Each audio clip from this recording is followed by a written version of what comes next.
Hey everybody, this is Rob. I'm Ray. I'm Rob. Tonight we are doing our before and after review for Valerian and the City of 1,000 Planets.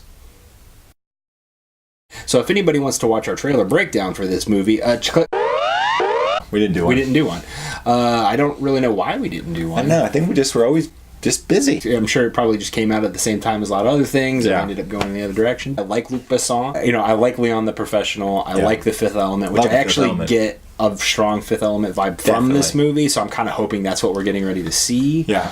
But he's far from perfect, so I have not been 100% on board for all of his movies. So at the very least, this movie strikes us as the possibility to be fun. Dane Dehaan, I think, is a really underrated actor. Yeah. I think he's still kind of yet to find that hit that he needs. Cure for Wellness came out recently, and I know that didn't go too well for him. He was in Amazing Spider-Man 2, and that obviously hasn't really gone that well for him. So came out of the gate strong with Chronicle. Yeah. But since then, I really don't. I think he's had a hard time kind of finding like what his niche is. I think it all kind of depends on how they use him. Like, he does kind of strike me as a bit of a brooding character a little bit, and sometimes it's hard for these big budget fun movies to work with a character like that. But maybe Luc Besson's done it. Yeah. They cast him for a reason. Yeah, I mean, Bruce Willis kind of had a little bit of that when he was cast in The Fifth Element. So I'm hoping that Dane Dehaan maybe fits in that same kind of archetype, and this will end up being a really fun role for him.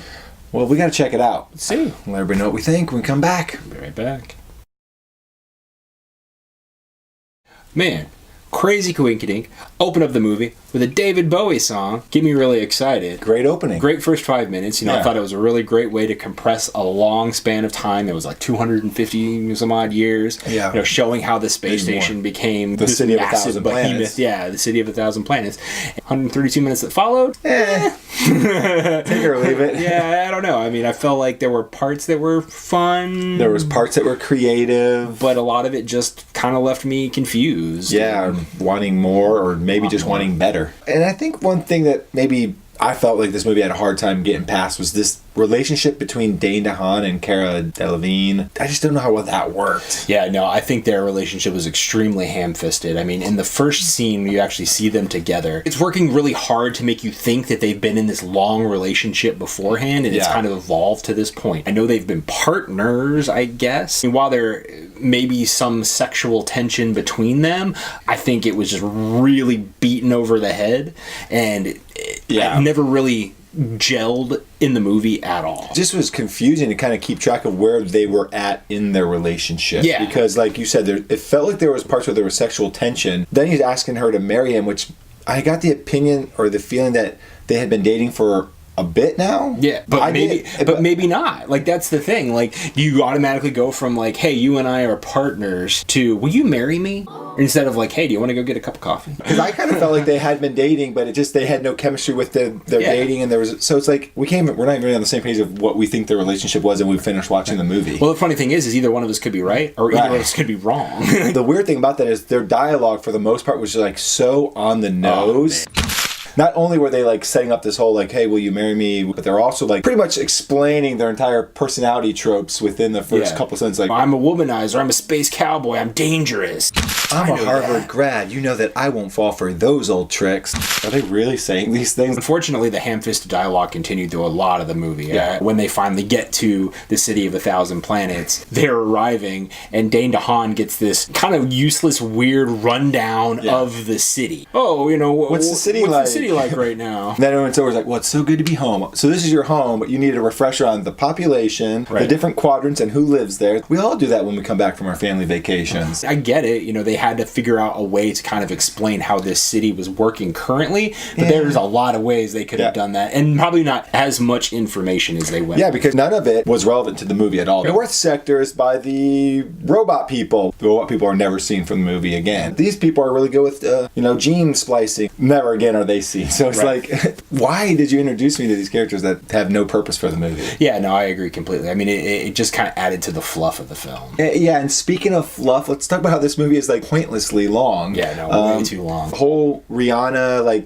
saving Cara's character piece. Yeah. Totally useless. Totally unneeded. Does not propel the narrative forward in any way. They go from the previous sequence, which is Cara trying to save Dane Dehaan. Which actually works because like this was a natural progression of the story. Right, exactly. They were chasing these people into this portion of the base. And then it switches almost immediately to Dane DeHaan's got to go save Cara. She gets captured by a different set of people who are not related to the story. In any way. I remember watching it just thinking like, okay, so did they both have a part of their contract where I don't want to just be the damsel in distress, I want to rescue him. Well, I want to rescue her. So give us both a scene where we get to do that. Rihanna's character, who we meet for about 5 minutes, then has like a death scene where they don't really ever show her getting hurt. I must have gotten hurt during the battle. Like, there's no visible wound on her. Dane DeHaan comes up, you okay? I must have gotten hurt. Do people actually feel something right now for this character who's like trying to give her I'm dying speech? And again, on the nose dialogue, she's like, I never got to really be myself, but at least around you I did. She could have been an interesting part of the movie. No, and it was very odd. Yeah, and it's pushing this movie to 2 hours and 17 minutes. There was about a half hour there you could have easily axed and you wouldn't have even noticed. Not at all.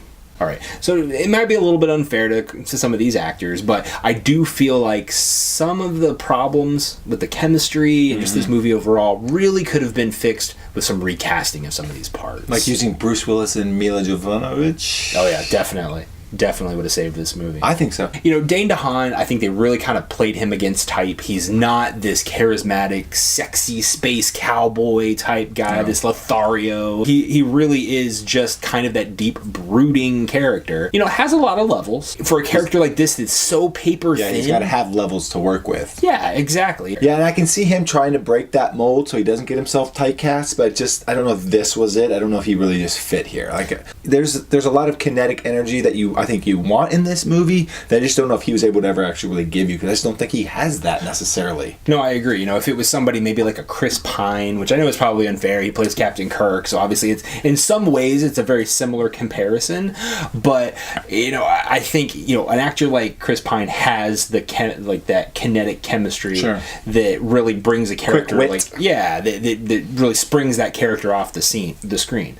But I feel like Dane DeHaan, he just doesn't have that. Yeah, it felt like it was missing sometimes. One thing I will say, in fairness, that I thought worked, I thought for the most part the CGI worked a lot. I thought they did a really good job with some of the, especially all CGI characters, of really capturing some real beauty with some of them. For the movie like that, where you do have so many completely CGI characters, it's really easy to go south. Yeah, absolutely. It's really easy to go south quickly. If the texture mapping's not there, if the facial movements are off, or just their body movements. You kind of brought that up with Dawn of the Planet of the Apes, because they were so on point with their CGI. Absolutely, and that is, it's probably a little unfair to be down on this CGI movie because we just saw the movie before. It is so amazing.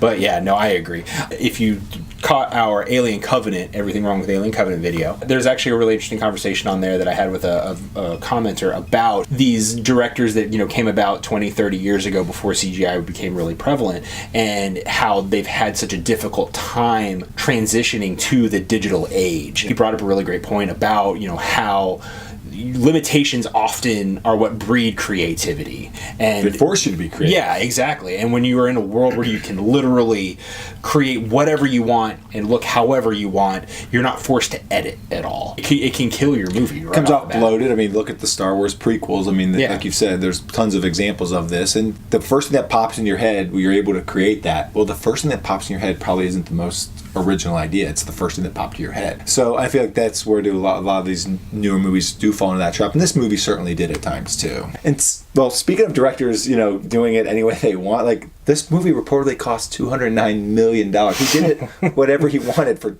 a cost of $209 million. That's a huge budget. Yeah. Well, I mean, not only just that, but it is an independent film for all intents and purposes. He raised the money. He raised the money himself. It's personally financed and crowdsourced himself. That is absolutely insane. But the funny thing about that is, obviously he wants a return on his investment. But if this was a studio picture, I can't even imagine it's going to make its money back, and they would probably never give him that kind of a budget again. And I hate to play psychic, but I don't think he's going to get his money back. Yeah, I don't necessarily see that happening, but it's interesting because, in certain respects, that would end up could be a career killer for a lot of directors.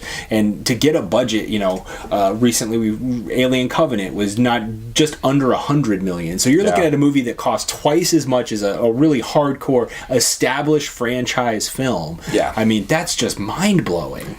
I thought the mule, who are like the victims/villains of the movie, after the opening, they're the next opening. Right. I thought there were some really great shots of the princess in that scene that they really just executed her look too. But a lot of the mule, I felt like from that point on, I don't know how well they were handled in this movie. Yeah, no, I agree. I think visually they were spot on, but as far as buying into them being villains, it's a pretty shoddy red herring. When you start out the movie pretty much showing that these people were the victims, and then they spent a good 5 minutes really beautifully showing how peaceful and how well developed their society was, and how they got bad luck, wrong place, wrong time type of thing. Yeah. You get to the Clive Owen character, and it's pretty obvious almost immediately that he is the bad guy of the movie. If they were trying to hide that, man, it was horrible. And when they finally bring the mule back and you see them visually, you're like, they're not really the villains in this story. I know that. And I don't feel like it was one of those dramatic irony things where it's like, as an audience, something that the characters don't know. I do feel like the film was trying to trick us into thinking that these guys turned bad, but there was no way that you were going to buy into that. All right, we're just waiting for the turn because we know what really happened. And when it finally does come, and 2 hours later, right, 2 hours later, the turn finally comes, and Clive Owen's like, I'm just doing my job. What was I supposed to do? Blah, blah, blah. I don't know. By that point, I just kind of almost checked out when it came to that.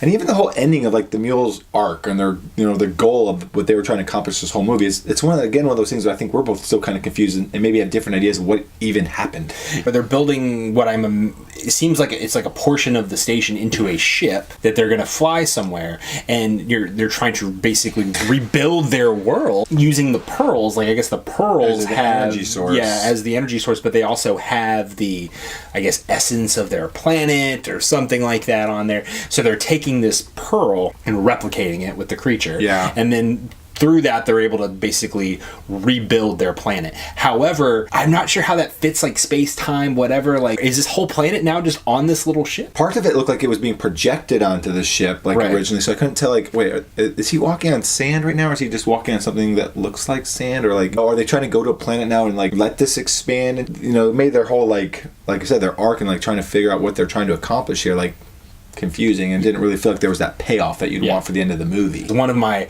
biggest gripes earlier in the film was I felt this kind of pointless show-offiness of the market scene. This whole idea of the market's on another level, another plane dimension, another dimension, and you need to wear these goggles and blah, blah, blah. What's the point of all that? I don't understand. I was kind of expecting that technology to come back at some point and that play some sort of a role, and I think it could have, if that's what they were trying to say with the mule. I think that's what they should have done, though, is kind of gone through this notion that they were rebuilding their planet on this other dimension. But I don't think that's what they did. I don't think that's what they did either. The market scene, which was I know it's their way of showing that this is the future, right? But there was no payoff, and it didn't go back and circle into the movie in any way. Again, another thing that didn't. So speaking of that, there was that line when he steals the pearl from that one bad boss, where he's like, "You'll never get away. I'll find you wherever you go." And then the rest of the movie, we never see the guy again. He never tried to get him. Yeah, just a lot of stuff that they started that just didn't pay off. But before we do our final thoughts, and speaking of, in fairness, I have to say there's a lot of this movie that I imagine if I had read the comic series,